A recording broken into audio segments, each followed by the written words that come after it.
बिस्मिल्लाहिर्रहमानिर्रहीम। अस्सलाम वालेकुम स्टूडेंट्स, आज हम एक्सरसाइज 3.2 का क्वेश्चन नंबर 2 सॉल्व करेंगे। क्वेश्चन नंबर 2 है let u is equal to bracket start x such that x is an integer and x greater than 0 and equal to 150 and less than 150।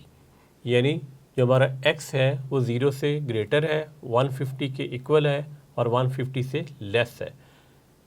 यानी 0 से greater क्या होगा 1 और 150 के equal, यानी 1 से लेके ये 150 तक है। नेक्स्ट क्या है, g is equal to bracket start x such that x is equal to 2 raise to power m। यानी x जो है वो 2 रेज टू पावर m है फॉर इंटीजर m क्या है, एक इंटीजर है, and m is equal to 0 and greater than 0 and m is equal to 12 and less than 12। यानी m की जो रेंज है वो 0 से लेके 12 तक है। इसमें 0 भी शामिल है और 12 भी शामिल है क्योंकि नीचे इक्वल का साइन भी लगा हुआ है। और इंटीजर क्या होते हैं, इंटीजर एक सेट होता है जिसमें 0 भी होता है और 1 2 3 4 5 6 7 इस तरह के नंबर होते हैं, पॉजिटिव भी होते हैं नेगेटिव भी होते हैं। लेकिन यहाँ पे कौन से इंटीजर के नंबर हैं जो कि पॉजिटिव वाले हैं, नेगेटिव वाले नहीं हैं। नेक्स्ट है h is equal to bracket start x such that x is a square. यानी x जो है वो स्केयर के इक्वल है। x के जो भी एलिमेंट्स होंगे वो स्केयर होंगे और x के एलिमेंट कहाँ तक हमने लेने हैं स्केयर वाले, वो रेंज कौन बताता है, वो बताता है यूनिवर्सल सेट। यानी हमारा जो ए बी या सी डी या जी एच कोई भी सेट होता है, यूनिवर्सल के बाद जो भी सेट होते हैं वो यूनिवर्सल के से छोटे होते हैं। यूनिवर्सल के इक्वल तो हो सकते हैं लेकिन यूनिवर्सल से छोटे हो सकते हैं, यूनिवर्सल से बड़े नहीं हो सकते। तो यूनिवर्सल सेट की लिमिट क्या है 150। तो हमने किसी भी चीज़ का जब स्केयर लेना है तो 150 से बड़ा नहीं होगा क्योंकि यूनिवर्सल सेट को हमने फॉलो करना होता है। तो सबसे पहले हमने क्या फाइंड करना है, हमने फाइंड करना है list all element of sets G and H in tabular form. यानी जी और एच की हमने टेबुलर फॉर्म बनानी है। ये क्या उनसी फॉर्म दी हुई है हमें जी और एच की, ये हमें जो फॉर्म दी हुई है ये है बिल्डर फॉर्म। तो बिल्डर फॉर्म को हमने टेबुलर फॉर्म में बनाना है। बिल्डर फॉर्म क्या होती है, जिसमें सिंबल के ज़रिए बताया होता है किसी सेट को, और टेबुलर फॉर्म क्या होती है, टेबुलर फॉर्म होती है जिसमें एलिमेंट्स के ज़रिए किसी सेट को रिप्रेजेंट किया होता है। सेकंड नंबर पे हमने फाइंड करना है जी यूनियन एच। अब जी और एच का यूनियन फाइंड करना है। अब यूनियन क्या होता है, यूनियन होता है तमाम एलिमेंट्स जी के और तमाम एलिमेंट्स एच के ने इकट्ठा लिखना होता है एक सेट के अंदर। और स्टूडेंट इस यू को और उस यू से आपने कंफ्यूज नहीं होना। वो जो यू होता है वो यूनिवर्सल सेट होता है, यानी कि बड़ा सेट। यूनिवर्सल होता है बड़ा, और ये बड़ा सा यू लिखा होता है। ये छोटा सा जिस तरह नून होता है उर्दू में, इस तरह यू लिखा होता है। तो इसका मतलब ये होता है कि दोनों सेट्स के एलिमेंट को इकट्ठा करके लिखना है।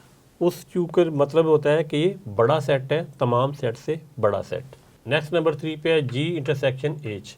अब इंटरसेक्शन क्या होता है ये आप पिछले लेसन में समझ चुके हैं। इंटरसेक्शन का मतलब होता है कि इन दोनों सेट्स के दरमियान में जो एलिमेंट्स कॉमन होंगे उनका जो सेट बनेगा उसे कहते हैं इंटरसेक्शन का। तो सबसे पहले हम पार्ट नंबर 1 सॉल्व करते हैं। List all the elements of the sets G and H in tabular form. इसकी हमने टेबुलर फॉर्म बनानी है। तो हम लिखेंगे यहाँ पे सोल्यूशन और यहाँ पे लिखेंगे सेट जी। अब हमने क्या करना है, जी में क्या दिया हुआ है, x is equal to 2 raise to power m, और उसकी लिमिट क्या है 0 के इक्वल भी है और 12 के इक्वल भी है और उनके बिटवीन भी है। तो वो यहाँ पे हम लिख लेते हैं 2 रेज टू पावर m। अब यहाँ पे m की जगह 0 पुट करें। 2 रेज टू पावर 0 क्या होता है 1। यहाँ पे m की जगह 1 पुट करें तो क्या आ जाएगा 2। m की जगह 2 पुट करें तो आ जाएगा 4। फिर m की जगह हम पुट करेंगे 3 तो 2 2 ज़ा 4, 4 2 ज़ा 8 आ जाएगा। नेक्स्ट है 2 रेज टू पावर 4, वो क्या आ जाएगा, एक 2 और मल्टीप्लाई हो जाएगा यानी 16 हो जाएगा। फिर 2 रेज टू पावर 5 वो 32 हो जाएगा। 2 रेज टू पावर 6 यानी m की जगह हम पुट कर रहे हैं इस m की जगह 2 रेज़ टू पावर m, यानी एक 2 से और मल्टीप्लाई हो जाएगा, वो हो जाएगा 64। 2 रेज़ टू पावर 7 करें, एक 2 से और मल्टीप्लाई हो जाएगा, वो हो जाएगा 128। नेक्स्ट है 2 रेज़ टू पावर 8, वो हो जाएगा 256। अब स्टूडेंट्स यहाँ पे देखें कि यहाँ पे 256 आ गया है, जबकि इसको हमने कंपेयर करना होता है यूनिवर्सल सेट के साथ। यूनिवर्सल सेट से ये बड़ा सेट जी नहीं हो सकता, मैं आपको पहले बता चुका हूँ। यूनिवर्सल सेट में एंड कहाँ पे हो रहा है, 150 पे, और यहाँ पे 2 रेज़ टू पावर 8 जब हमने लिखा है तो वो 256 आ गए। तो अब हम 256 को नहीं ले सकते इसको, क्योंकि ये यूनिवर्सल सेट में शामिल नहीं है। हम इसे ले सकते हैं 2 रेज़ टू पावर 7 तक, यानी ये नंबर हम फाइंड करेंगे 0 से लेके 7 तक पुट किया हमने, तो ये आंसर है। ये हमारे आंसर हैं जो कि इसकी टेबलर फॉर्म में लिखे जाएंगे। तो हम यहाँ पे टेबलर फॉर्म में लिखेंगे, जो हमारा आंसर है 1 2 4 8 16 32 64 128। और हालांकि अभी इसके और नंबर अभी बाकी थे, जैसे 7 था, 8 9 10 11 12, लेकिन वो चूँकि 150 से बड़े हो जाते हैं उसको हमने इग्नोर कर देना है। तो ये इसकी जी की टेबलर फॉर्म है। नेक्स्ट है, हमने बनानी है टेबलर फॉर्म एच की। तो यहाँ लिखेंगे हम नीचे H is equal to, bracket बनाएंगे कर ली, और अब इसमें क्या दिया हुआ है, इसमें है x such that x is a square. X square है, और अब किसका स्केयर है, किन नंबरों का स्केयर है, कहाँ पे हम देखेंगे, हमें जाना पड़ेगा यूनिवर्सल सेट में। 0 से बड़ा, 0 से बड़ा क्या होता है 1, 1 से लेके 150 तक जितने नंबर हैं उनका हमने स्केयर लिखना है। तो उनका स्केयर कैसे लिखेंगे, यहाँ लाइन लगा लेते हैं। अब देखें 1 का स्केयर क्या होता है स्टूडेंट्स, 1 होता है। 2 का स्केयर क्या होता है, 2 का स्केयर होता है 4। फिर 3 अगला नंबर, 3 का स्केयर 9। 4 का स्केयर क्या होगा 16। 5 का स्केयर होता है 25। 6 का स्केयर 36। 7 का स्केयर होगा 49। 8 का स्केयर होगा 64। 9 का स्केयर होता है 81। 10 का स्केयर होता है स्टूडेंट 100, और 11 का स्केयर होता है 121। 12 का स्केयर होता है 144, जबकि 13 का स्केयर होता है 169। अब आप देखें कि 13 का स्केयर है 169, और यहाँ तो हमारे पास जो यूनिवर्सल सेट इसमें 150 है, 150 से बड़ा नंबर नहीं है। इसका मतलब है कि ये वाला जो 13 का स्केयर है ये हमें नहीं चाहिए, हम यहाँ पे 12 के स्केयर तक ही रहेंगे। तो जो 12 का स्केयर होता है वो क्या है 144। इसमें उसने कहा था एक्स इज़ ए स्केयर, यानी एक्स वो नंबर होंगे जो स्केयर होंगे। तो स्केयर कहाँ से शुरू किए, 0 से ग्रेटर होता है 1, 1 का स्केयर लिया, 2 का, इसी तरह हम यहाँ तक 12 तक जाएंगे 144। अब 144 जो है 150 से छोटा है, तो अब इसका आंसर आ जाएगा हमारा यहाँ पे 1 4 9 16 25 36 49 64, अब नीचे लिख लेते हैं 81 100 121 एंड 124। ये तमाम एलिमेंट्स हैं जो कि एक्स के स्केयर हैं और 124 तक हैं। अब हम सॉल्व करते हैं पार्ट नंबर 2 जो कि है जी यूनियन एच। तो यहाँ पे लिखेंगे सॉल्यूशन। सॉल्यूशन लिखने के बाद हम यहाँ पे लिख लेते हैं जी यूनियन एच। अब इसका तरीका क्या होता है, सबसे पहले आपने जी का सेट लिखना है। जी का सेट है 1 2 4 8 16 32, नेक्स्ट है 64, नेक्स्ट है 128, और आगे यू है तो यहाँ पे आप लिखेंगे यू, और आगे जगह काम है तो मैं नीचे लिख लेता हूँ।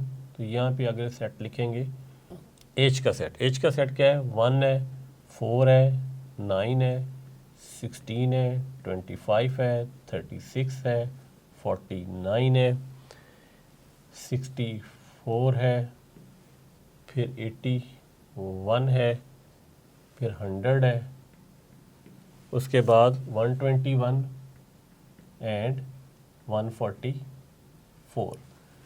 अब ये है जी यूनियन एच। इसका आंसर निकालना है तो यहाँ पे आंसर आ जाएगा इसका। यूनियन में क्या मैंने बताया था कि तमाम एलिमेंट्स लिखने हैं लेकिन रिपीट नहीं करने।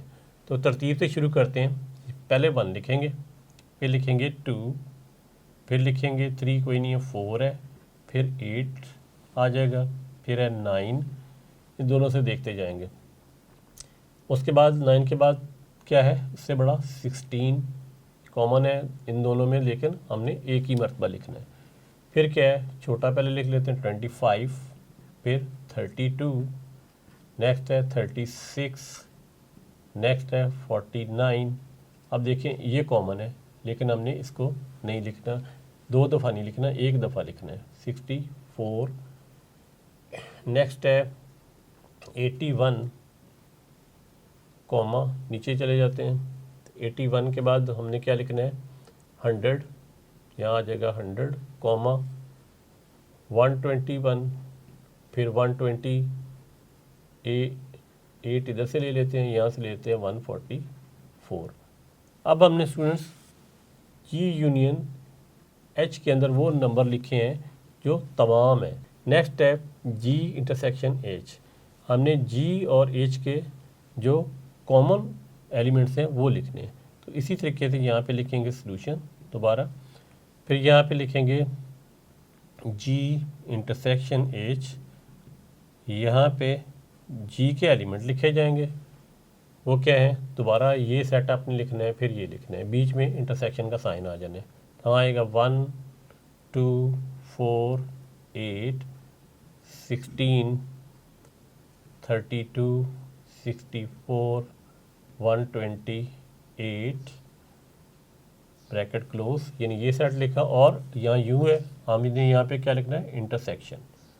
इंटरसेक्शन मतलब क्या होगा, तमाम कॉमन। तो अब ये वाला सेट लिखना है, ये भी बड़ा सेट है तो यहाँ से शुरू कर लेता हूँ मैं, ये बीच में इधर। इसके बाद इसे लिखना है, आपने इसको वहाँ आगे लिखना है। तो इसके क्या एलिमेंट्स हैं, 1, 4, 9, 16, 25, 36, 49, 64, 81, 100, 121, 144।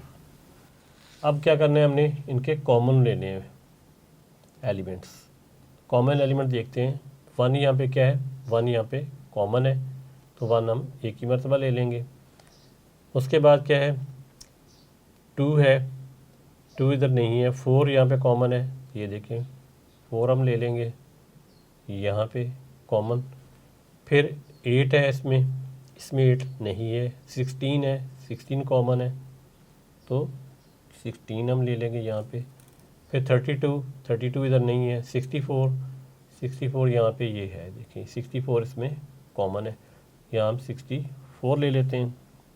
नेक्स्ट है 128, अब इसमें 128 नहीं है। इसके बाद ये ख़त्म हो गए हैं तो आप किसी के साथ नहीं आएंगे। और स्टूडेंट यहाँ मैं बताता चलूँ, यहाँ 1 भी और 4 भी आपस में कॉमन था जो कि हमने एक ही मरतबा यहाँ पे लिखा था। अब स्टूडेंट इसका आंसर है 1, 4, 16, 64। वो एलिमेंट्स हमने लिए हैं जो आपस में कॉमन है। इसमें हमने कौन से एलिमेंट लिए हैं, इसमें हमने तमाम एलिमेंट्स लिए हैं लेकिन जो कॉमन एलिमेंट्स थे उनको हमने सिर्फ एक ही मरतबा लिखा है। तो उम्मीद करता हूँ स्टूडेंट आज के लेसन में आपने अच्छे तरीके से समझ लिया होगा। नेक्स्ट लेसन में क्वेश्चन नंबर 3 को हम सॉल्व करेंगे। तब तक के लिए अल्लाह हाफिज़।